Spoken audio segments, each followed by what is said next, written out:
Hey folks, Bocephus here. Sitting here a few minutes before the Discord Q&A starts, and the number in the chat keeps going up and up and up. When I first got in here, there was like 230, and right at this point, over 600 people waiting for them answers. It looks like, to me, it looks like they have a set of 16 questions that they're going to answer. I don't know if they're going to be taking questions right now or if they've already got questions from the constellation questions area right here they're going to answer. So a couple minutes, they'll be starting to answer questions, so we'll see what it is. If they're taking live questions, honestly, I doubt if I can type fast enough to get a question in.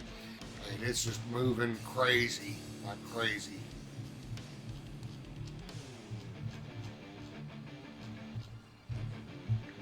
And I can't keep up with it. So I doubt if they're going to be taking live questions in that channel, or else they'd never see them. So I'm almost betting that they got a bunch of pre-selected questions they're going to get the answer to.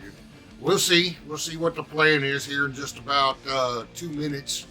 Pretty neat that they're doing this a couple weeks before launch. I mean, I'm sure they're busy. They're real busy getting last-minute bugs fixed and last-minute polishing and packaging and all that. God, pardon me. Starting off making these videos, my voice ain't used to talking so much, so it might crack. It might. My throat might get a little dry, so you hear me take a sip of water every now and then. As if the channel grows enough, maybe events like this in the future I'll do live. And I'd like to see the channel grow. I like to think that I'm doing okay, just starting off. I've never done anything like this before, posting these videos. I've got lots of inspiration, like Mr. Matty Plays, Mr. Holton, Starfield Signal, Juicehead, bunch of other guys that I watch and have subscribed to. They're big inspiration. I like how they do it. I like those guys. I really enjoy their channels, the information they put out. So hats off to them guys. Big thank you to them guys for being an inspiration for me. I'm kind of an old dude to get started on this. So, but when you live in a small town, retired, not a whole lot to do, then you got to find something to entertain yourself, and I'm learning. I'm enjoying making these videos. I think every video will get better that I post as I move along, but we learn by doing. So I'm not going to get any better if I don't post videos. So it's like it'll be questions to be answered here any minute. We'll go ahead and move down to question 1. Looks like the first question is, can we buy houses or property in main cities? So we're waiting for the answer to that question. This may end up being a pretty long video, depends on how long it takes for them to answer. I'll try and maybe cut some of it down. I just went ahead and moved out of that main chat channel because, well, if I'm having a hard time with keeping up with it, I'm sure others are, but you see the number. Already over 1,000 people in this channel, but apparently that's a big question if it's the number one question that they're going to answer. Unfortunately, I didn't get in there enough time to ask any questions myself, but I'm sure these 16 questions, there'll be something in there that you may want to know, I may want to know, either way. And that first question is a good question. Maybe doing some editing of the video to try and knock off a little dead air time and so on and so forth. So try and edit the video to make it, to shave off some time when there's long waits. 70 people in here. Wow. I hope Discord doesn't crash. That's a lot of people in this. Oh, looks like Will Shin is typing. Lead quest designer, Will Shin. And the answer is, yep, there's housing in different cities that the player can get. Some you have to purchase, and some are rewards for specific quests. All right. Let's give a little mark here. Fantastic. That is awesome. So it looks like player housing is going to be a big deal. You won't have to be confined to building an outpost to have housing if you don't want to do outposts. So that's pretty cool. I don't know how I'm going to do it. I do Sim Settlements 2 for Fallout 4, and so I enjoy that. And the settlers do their own thing. I enjoy the settlement building and stuff like that with Sim Settlements 2. Without Sim Settlements 2, I didn't do a whole lot of settlement building. My building skills are mediocre at best. So I love Sim Settlements 2. You can throw a few things down, throw a bunch of them plots down, and it'll look good. But on to question 2. We're waiting on question 2 now. Well, let's go back. Question 2's not posted yet. So we'll go back and see if there's any, it doesn't look like there's going to be any follow-up to that question, I don't think. So we'll go ahead and wait for the question here. Question 2.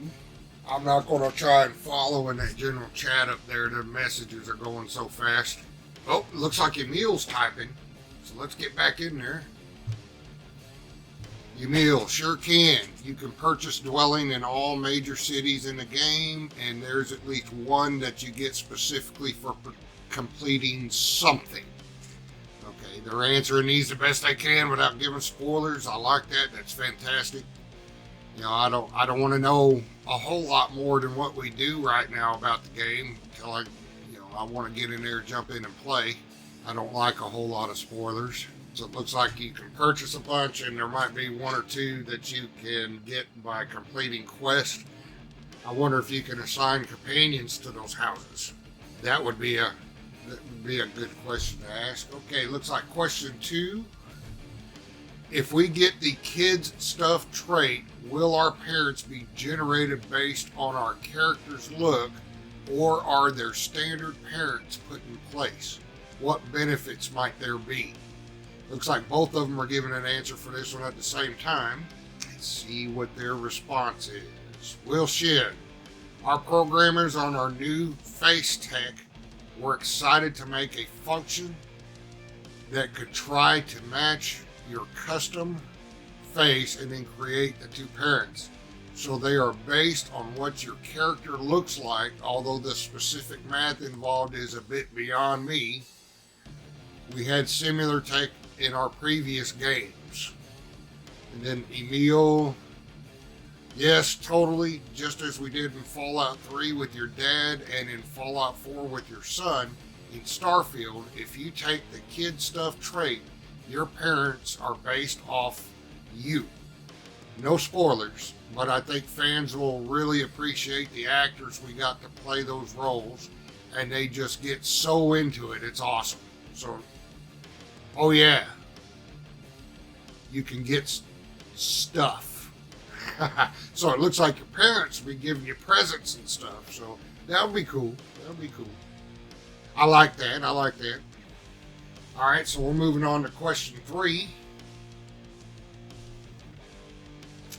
For those of us who have never played a BGS game and will be starting with Starfield, what information should we know that will make the experience more impactful right from the start?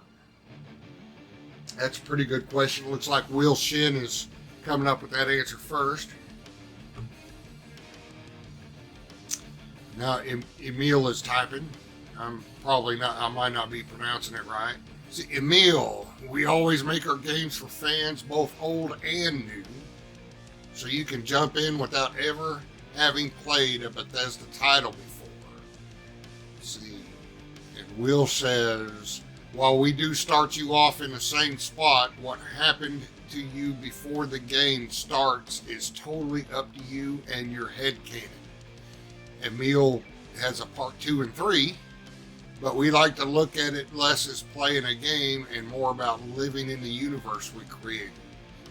So settle in, go at your own pace, and pretty soon you'll learn all the systems and be adventuring through the settled systems the way you choose. Oh, cool. Good answer, good answer. Will Shin follows up with his first post. There's a trait and background system that will let you specify more about yourself, but you can also select an anonymous background and no traits if you want. Okay, that's cool. That wasn't in the Starfield Direct.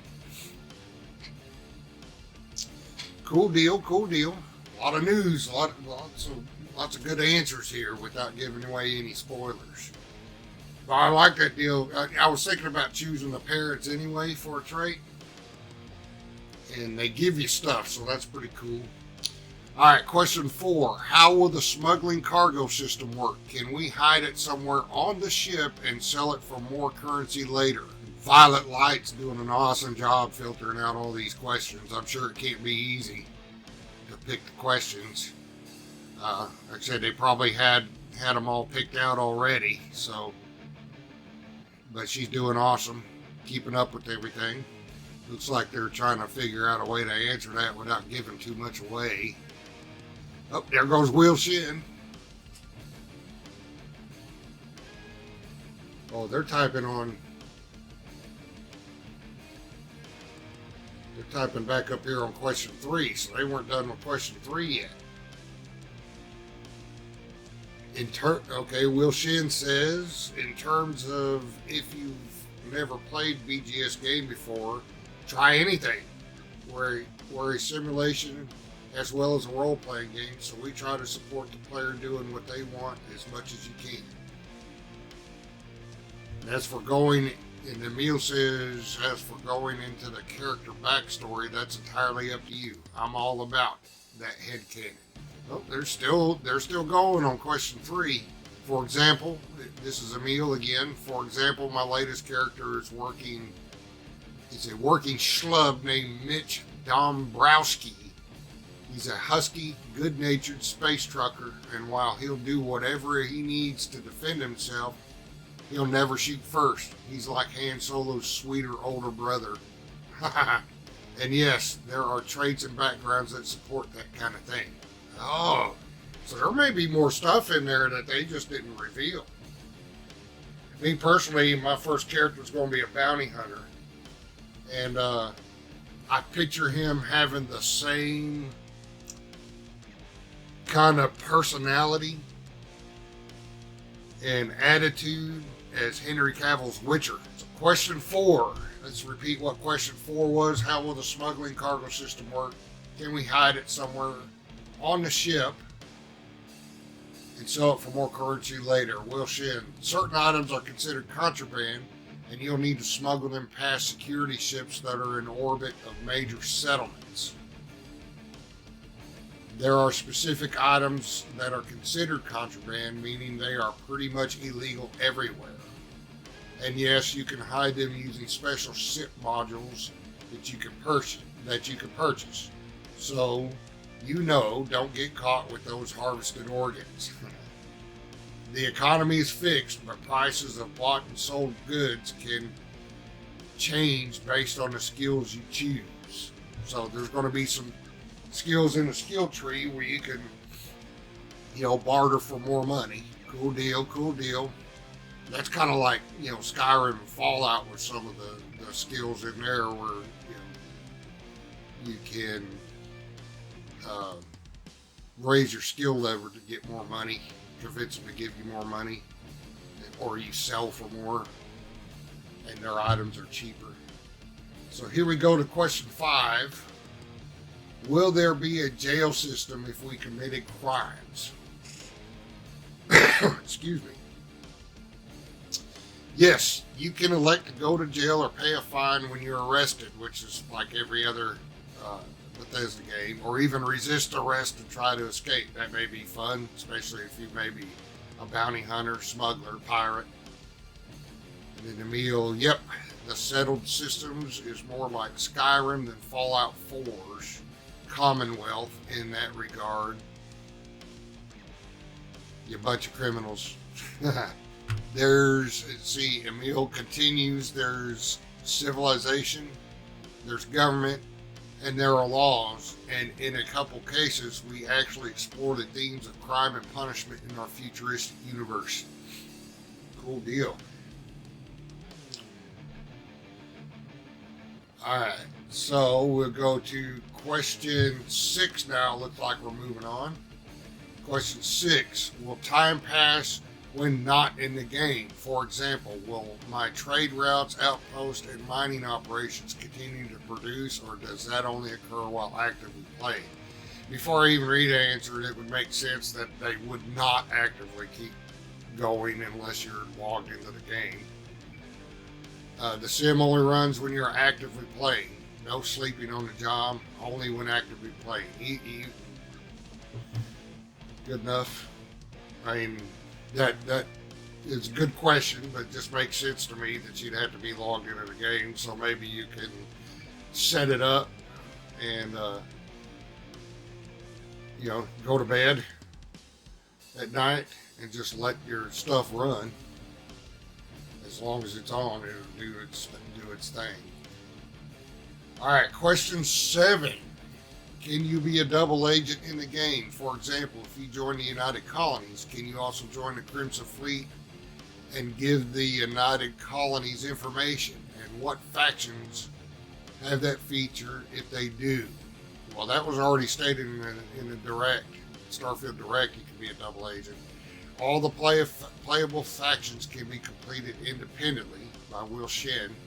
Emil says, ha, that's exactly what you can do. Infiltrate the Crimson Fleet for UC systems, definitely. It's specific to that quest line. Cool deal.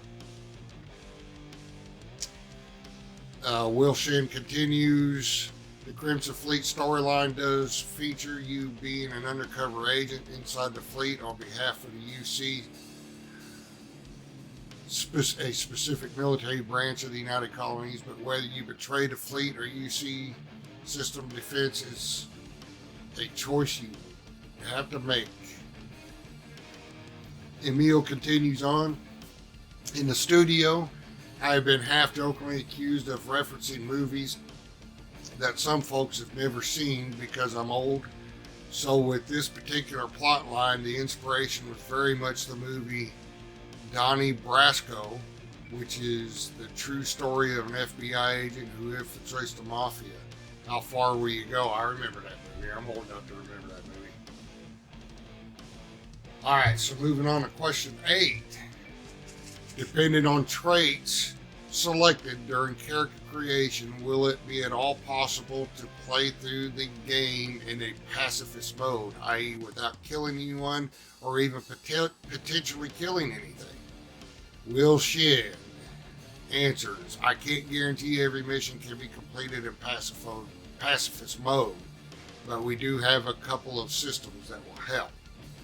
And Emil, so we talked about this very early on during pre-production, whether or not we would fully support a non-lethal playthrough. We realized that for various reasons that wasn't totally feasible.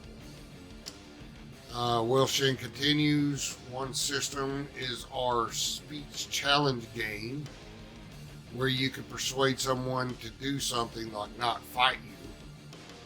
And I think it'd just be about impossible to play a complete pacifist playthrough, because you're going to come across situations where you're not against humans, you're against monsters that are trying to eat you.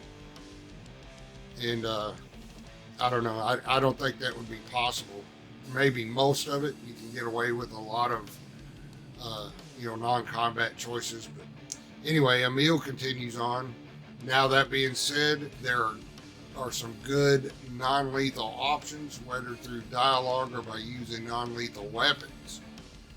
Those can be used in certain situations, and honestly a lot of situations, though I couldn't comfortably say you can complete the entire game without killing whatsoever.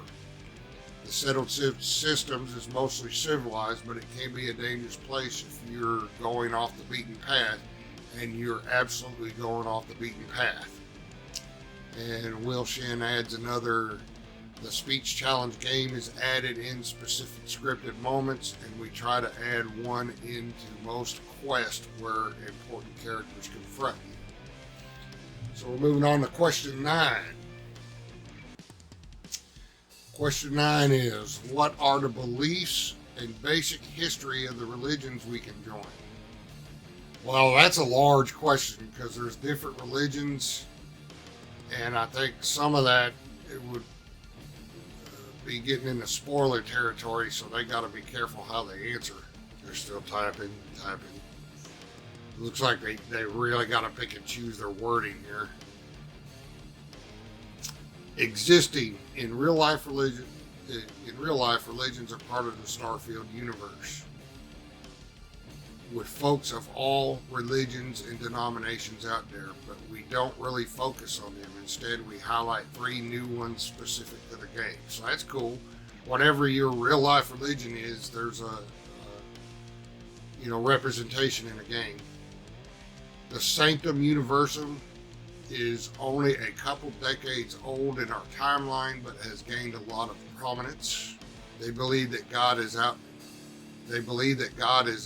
there somewhere in the universe, and that humanity's ability to travel to stars brings us closer to God.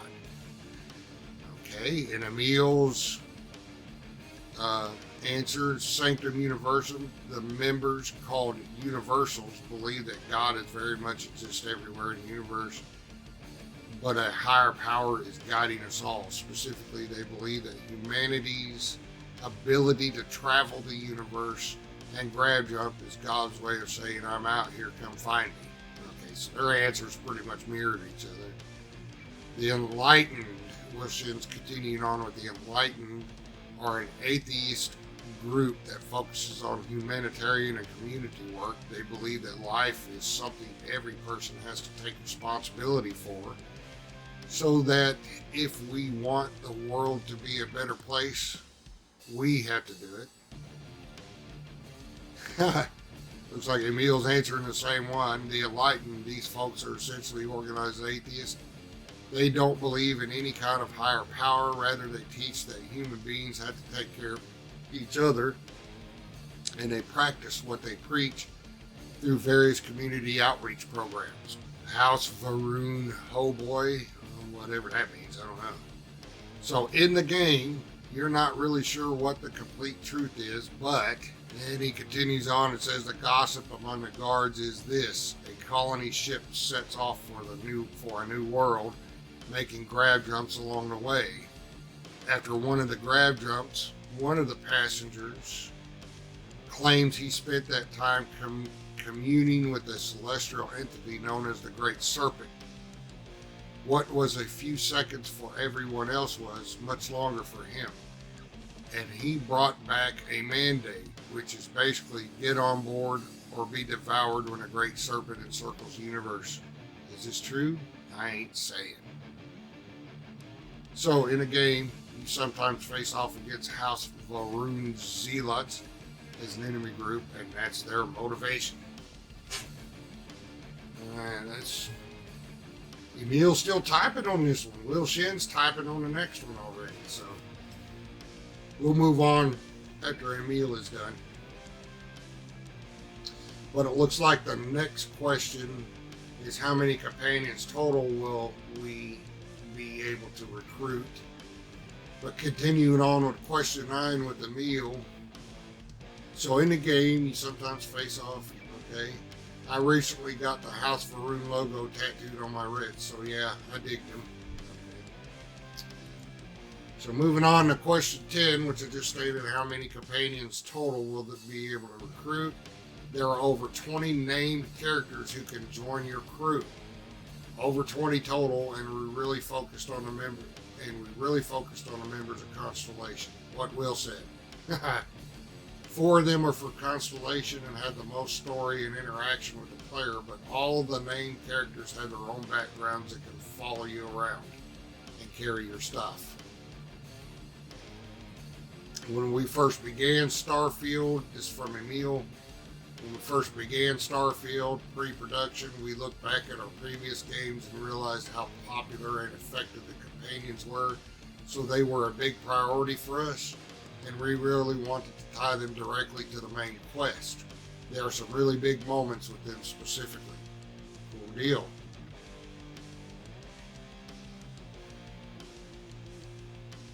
Neil is typing. Looks like they got the next question up too. Emil is adding to it. I should also mention that our companion voice cast is amazing. We haven't released the list yet, but you can be sure there are a lot of talented actors bringing those characters to life. Same for Constellation in general. Cool deal. Love that. I love the voice acting in games. You know, back when I first started gaming in 1977, there was nothing like this. Nothing like this. So we're moving on to question 11. When we assign crew members to work at Outpost, do we have to pay them salaries? Good question. You just pay them once. We actually experimented with paying them on a regular basis, but ultimately decided just to have the one cost up front. I actually think that would be kind of immersive and cool, but maybe a hassle.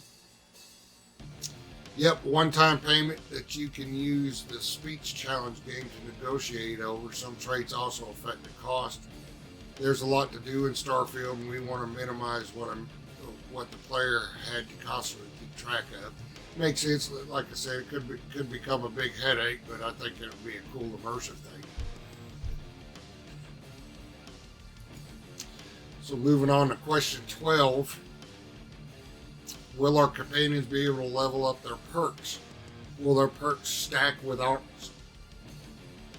All crews start with a set of perks at specific ranks.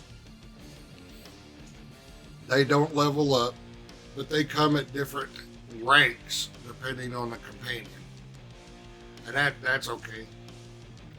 So you might meet a character that's especially good at rifles and you hire them to watch your back. Or you might meet an astrodynamics expert that will increase your grav jump range when assigned to your ship. Well, we call them skills in Starfield, and they do stack with yours when relevant. Okay, so the skills from your companions will stack when relevant, so there's some that probably won't stack. I'd say if your skill level is actually higher on a specific thing, the companion, you'll override the companions and vice versa. That's what I think. You know, that's not confirmed, but that's what I think you might be referring to.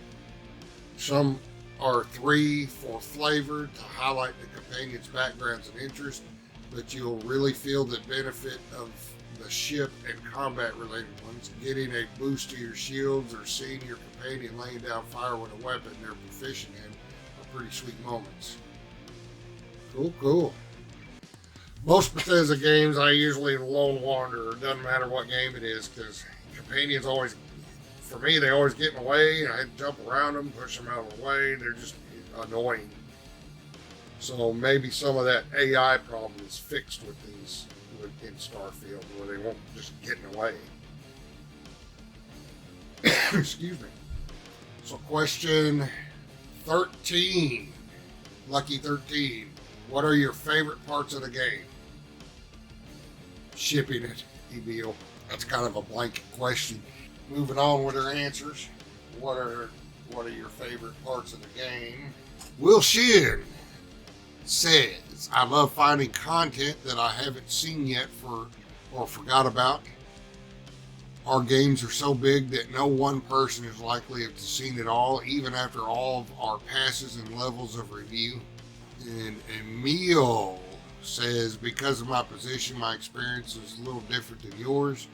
I won't speak for Will, but personally, I've seen every quest line, every city, every major piece of content in a game at every stage of development. So my answer is colored by that. Well, that makes sense. And he may have seen it, but he's playing it and it's pieced together now.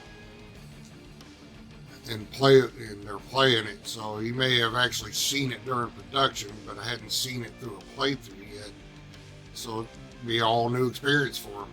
He continues, for me, the real pleasure is seeing how they've all evolved into the versions they are today, the versions everyone here will play. I have a real soft spot for Neon. Getting that city nailed down took a lot of work by a lot of different people, and the result is really the cyberpunk settlement I always hoped it would be. I also love all the quest lines. I think they're the best we've ever done. The designers on the project totally killed it. So he's singing a lot of praises. That's cool. That's cool. Will Shin is adding his piece in here. Another answer. Looks like they got the question 14 up. Waiting for Will Shin's answer before we move on. Like Emil starting to answer the question 14. Will Shin's add-on. Our quest really evolved over development, and it's great to see how everyone adds to designers, animators, voice actors, lighting, everything. We'll move on to the next question. Come back if it looks like they're adding something to it, but I think they're done with that. Next question, question 14. What books or movies had a big influence on some of the quest? Good question. Will Shin says, I'm a history nerd, so I actually listen to a lot of podcasts like Hardcore History and the History of Rome. And Emil, well, I'm a child of the late 70s, early 80s. Looks like me and Emil are about the same age. And I have very fond memories of the sci-fi of that time, so let me think. Will continues his answer. While our game is science fiction, I like how historians can tell you about how human beings react to extreme circumstances like war, famine, technological breakthroughs, and stuff like that. And you can imagine how we'd react to similar circumstances in a fictional setting, just at a grander scale. And Emil continues on. Star Wars, original Battlestar Galactica, I watched that too. Space 1999, seen it. Buck Rogers, watched it. Battle Beyond the Stars, watched it. Ice Pirates, I watched it. And let's not forget the classic that is Maelstrom, The Destruction of Jared Sin, seen that. I think I actually saw that one in 3D. Excuse me. But Emil continues, but also much headier sci-fi stuff like the writings of Arthur C. Clarke and Robert Heinlein. I read a few of their books, or films like Contact, Interstellar, 2001: Space Odyssey, and even Event Horizon. Seen them all. In all of those examples, you realize that outer space is two things: a source of mystery and wonder, sometimes terror, and two, a giant blank page on which you can write any story, and we have written a lot of very different stories in Starfield. Whew, boy, that was a mouthful. These are some great answers, and they're not giving away any spoilers either, and I love it. Excuse me. Okay, question 15. What are some favorite small details in Starfield to add to the immersion? Good question. Emil says, I think what I really love is that although humans are living in space and our aesthetic is very much NASA punk, this is a very lived-in universe and you can see it everywhere. Will Shin adds to it that I look really closely at all our outfits. You can see seams, materials, especially on the spacesuits. The Constellation members have patches on their spacesuits and they're tied to what skills they have. Yeah, I've seen that. Emil's adding a little extra here. Emil, you know everyone loves the sandwiches, but it's the books that are lying around, the notes on bulletin boards, the environmental storytelling that our level designers and world artists are so good at. That's cool because I like to go through, read the books, look at computers and stuff like that. You know, catch some of the lore. May not always lead to a quest, but some of the lore is just pretty cool. I mean, it's really cool. Will Shin adds, we also love buttons. There's a lot of buttons. I wonder what he means by that. He must be talking about the clothes still. Unless he's talking about a bunch of buttons that you push that might set off traps, but I think he's actually still talking about clothes. Emil adds, so all, I am a slow typer and somewhat typo obsessed. So am I. Totally love the work from our voice actors too, and the music and sound effects and clothes. I know a lot of people are out there waiting for those body mods. I know I like using them. My favorite for Fallout is Fusion Girl. I did the vanilla Fusion Girl conversion that comes with the Fusion Girl installer, and have several other Fusion Girl conversions up on the Nexus. Shameless plug. Emil adds and sound effects and clothes and buttons. We do love our buttons. Oh, they left a link here. We might have to check that out later. Oh, I do want to mention this. If you haven't heard about it, Adam Savage and team are building a filming model of the Frontier. Filming model.